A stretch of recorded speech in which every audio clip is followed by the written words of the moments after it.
Iran द्वारा straight of Hormuz को बंद किए जाने के बाद पूरी दुनिया में तेल और गैस की कीमतों में भारी उछाल देखने को मिल रहा है।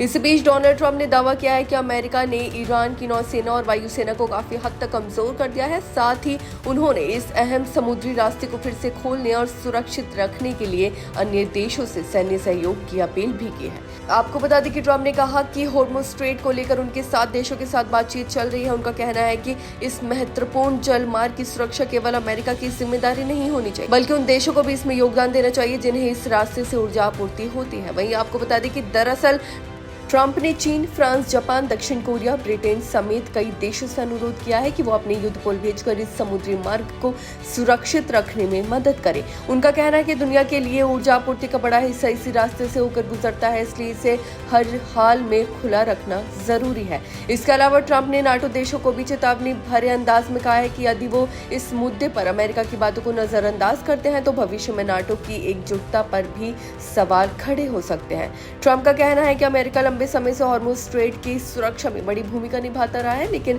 अब अन्य देशों को भी आगे आना चाहिए। वहीं ट्रंप ने यह भी बताया कि अमेरिका को इस मार्ग से बहुत कम तेल मिलता है। उनके अनुसार अमेरिका की कुल तेल आपूर्ति का लगभग 1% ही इस रास्ते से आता है, जबकि चीन जैसे देशों की ऊर्जा जरूरतों का लगभग 90% हिस्सा इसी समुद्र मार्ग पर निर्भर है। इसलिए उनका मानना है कि इन देशों को सुरक्षा मिशन में सक्रिय भूमिका निभानी चाहिए।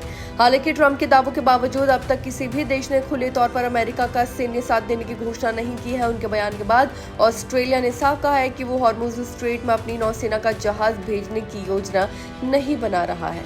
इससे पहले ट्रंप खाड़ी के कई देशों जैसे सऊदी अरब, यूएई और कतर से भी ईरान के खिलाफ सैन्य कार्रवाई में सहयोग की अपील कर चुके हैं, लेकिन इन देशों ने फिलहाल सकारात्मक नीति अपनाई हुई है और सीधे टकराव से बचने की कोशिश कर रहे हैं। वहीं ट्रंप ने यह भी बताया कि करीब 2 हफ्ते पहले उनकी ब्रिटेन के प्रधानमंत्री से बातचीत हुई थी। उस समय ब्रिटेन अपने विमान वाहन जहाज भेजने को लेकर हिचकिचा रहा था। ट्रंप के मुताबिक जब अमेरिका ने सैन्य कार्रवाई कर हालात पर काबू पा लिया, तब जाकर ब्रिटेन ने मदद के तौर पर अपने जहाज भेजने की पेशकश की। उन्होंने ये भी कहा कि अमेरिका उन देशों को याद रखेगा जिन्होंने मुश्किल वक्त में उसका साथ दिया था। वहीं ट्रंप का दावा है कि हालिया सैन्य अभियानों में अमेरिका ने ईरान की कई अहम सैन्य और रणनीतिक क्षमताओं को नुकसान पहुंचाया है। उन्होंने कहा कि ईरान के पास अब सीमित संख्या में ही मिसाइल और ड्रोन बचे हैं। साथ ही अमेरिका उन ठिकानों पर लगातार कार्रवाई कर रहा है जहां ड्रोन और अन्य हथियार बनाए जाते हैं। वहीं ट्रंप के अनुसार अमेरिका सेना दुनिया की सबसे शक्तिशाली सेना है और वो इस मिशन को सफलतापूर्वक पूरा करेगी। उन्होंने ये भी दावा किया कि अमेरिकी हमलों में ईरान के महत्वपूर्ण तेल केंद्रों को भी निशाना बनाया गया है, जिनमें खर्ग आइलैंड भी शामिल है, जिसे ईरान का बड़ा तेल निर्यात केंद्र माना जाता है। वहीं ट्रंप ने कहा कि ईरान बातचीत के लिए काफी उत्सुक दिख रहा है, लेकिन फिलहाल हालात ऐसे नहीं है कि तत्काल वार्ता शुरू हो सके। हालांकि उन्होंने ये उम्मीद जताई कि भविष्य में किसी समय ईरान बातचीत की मेज पर लौट सकता है।